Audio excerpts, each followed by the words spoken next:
It sat in the corner of the Glenbow Museum archives in Calgary, buried beneath decades of neglect, stacked under crumbling ledgers and dusty treaty records that no one had touched since the 1970s. The cardboard was soft with age, warped by moisture that had seeped through the concrete walls during the long Alberta winters. A spider had spun its web across the lid. Undisturbed for what looked like years, Dr. Sarah Chen had been a curator at the Glenbow for 11 years, and in all that time, she had never noticed this box. It wasn't on any inventory list. It hadn't been logged in the digital database. Existed, forgotten. She almost walked past it that Tuesday afternoon. The archives were closing early for maintenance, and she had a stack of treaty documents waiting on her desk. But something made her stop. A gut feeling she would later tell her colleagues. A whisper from the past. Sarah pulled the box from the shelf. Dust rose in a golden cloud, catching the dim fluorescent light. She carried it to her desk, her heart beating faster than it should have. Why was she nervous? It was just an old box. The lid came off with a groan of protest. Inside, wrapped in oilcloth that had long since hardened to the texture of leather, was a bundle of papers. Sarah's hands trembled as she unfolded the first one. It was a map, not just any map. Sarah's breath caught in her throat. The paper was yellowed and brittle, but the ink was still dark, almost black, drawn with a precision that seemed impossible for its age. The lines were not the straight, rigid boundaries of government surveys. They were fluid, organic. They followed the contours of the land in a way that suggested intimate knowledge, centuries of observation passed down through generations. At the bottom of the page, in faded brown ink, was a single line of text, drawn by A. Komaki the Feathers, a Blackfoot chief, 7th February 1801. Sarah knew that name. She had studied the Hudson's Bay Company records, the journals of Peter Fiddler, the surveyor who had traveled through Blackfoot territory at the turn of the 19th century. Fiedler had collected maps from several Blackfoot chiefs, maps that had helped fill the blank spaces on European charts of North America. The Feathers was one of them, but this map was different.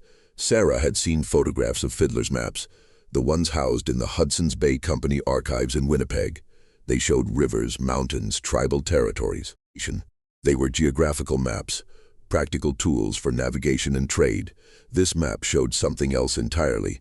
Sarah spread the paper across her desk, anchoring the corners with heavy books. The more she studied it, the more she realized she was looking at a grid, a network of lines crisscrossing the Rocky Mountain foothills, connecting rivers to rivers, valleys to valleys. They weren't trails, they were too straight for trails, too deliberate.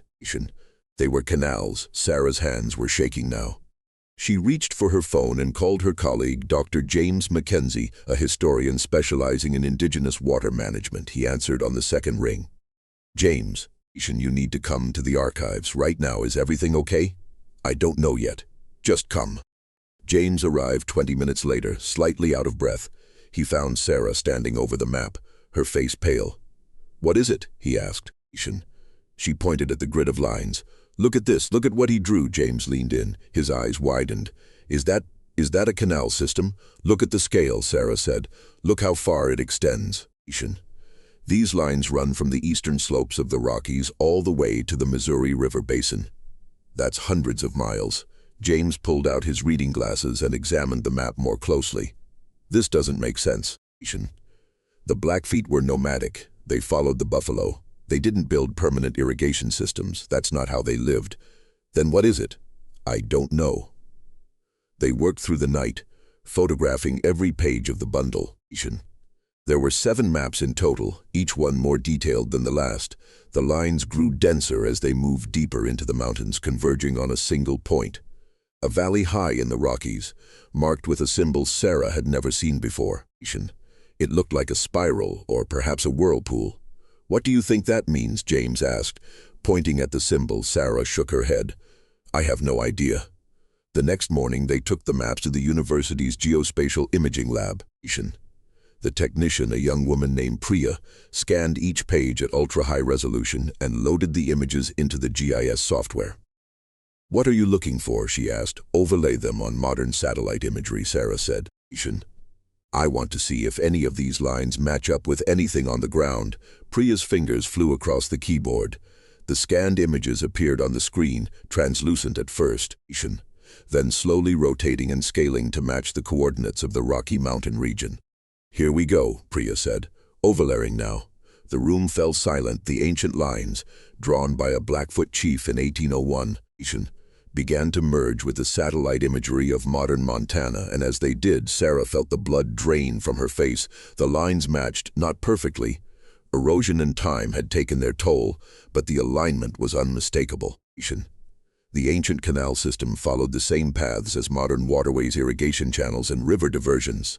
The grid that A.C. Mokki had drawn on deerskin parchment was not a fantasy. It was real. "There's more," Priya said, her voice barely above a whisper. She zoomed in on the satellite image, zeroing in on the spiral symbol on the map. "Look at this valley. Do you see those patterns in the terrain?" Sarah leaned closer. The satellite image showed what looked like terraces, stepped platforms carved into the mountainside, each one level and precise. They were too regular to be natural formations. "What am I looking at?" James asked. "I don't know," Priya said. "But whatever it is, it's been there for a very long time, and it's not just one valley. Look at this." She zoomed out, revealing a wider view of the region. The terraces continued for miles, disappearing into canyons and reappearing on the other side. They were everywhere. "Those aren't natural," Sarah said. "Those were built. But by whom?" James asked. "The Blackfeet didn't build stone terraces. They didn't build canals. That's not who they were." Sarah looked back at the map, at the words written in faded brown ink. "Drawn by A.C. Mokki, the Feathers, a Blackfoot chief. 7th February 1801. Maybe we don't know who they really were," she said quietly. "Maybe we've been reading their history wrong this entire time. The discovery should have been celebrated.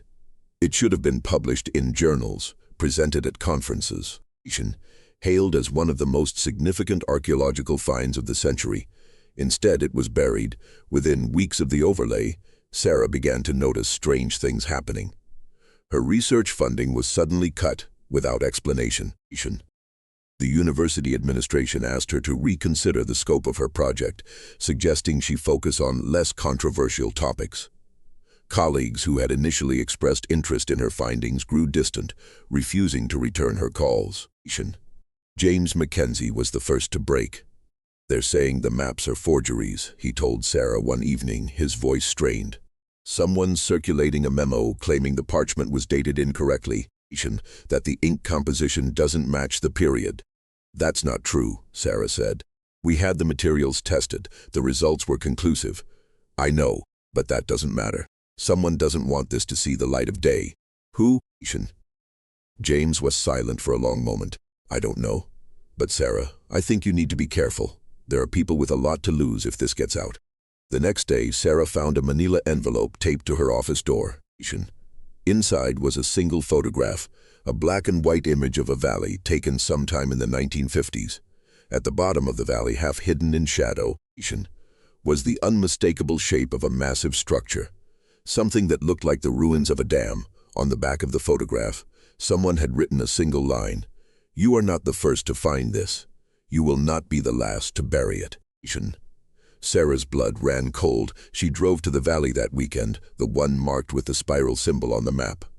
The road ended miles away, and she had to hike the rest of the way on foot, following the ancient lines that A.C. Mokki had drawn more than 2 centuries ago. The valley was exactly as the satellite images had shown.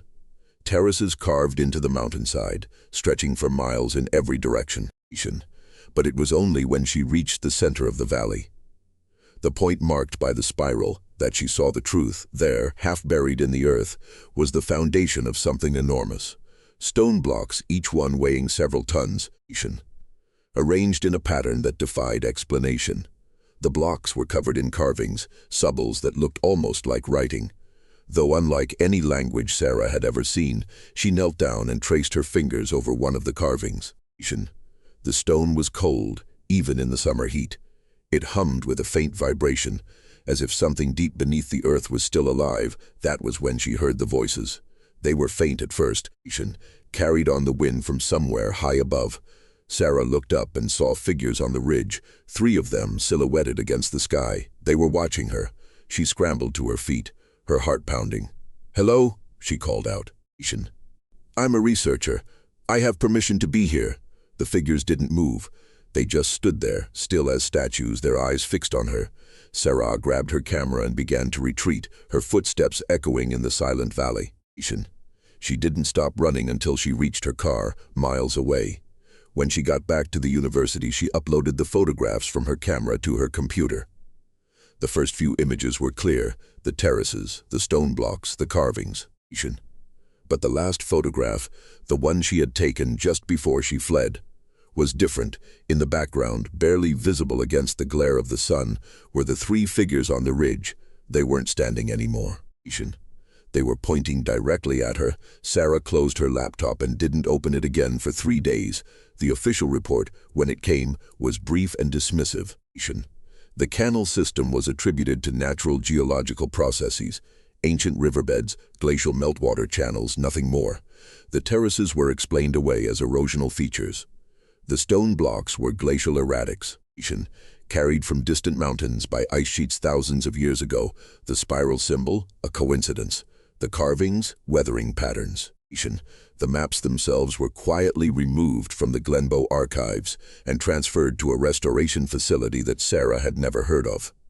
When she tried to visit the facility, she was told it no longer existed. James Mackenzie resigned from the university 6 months later.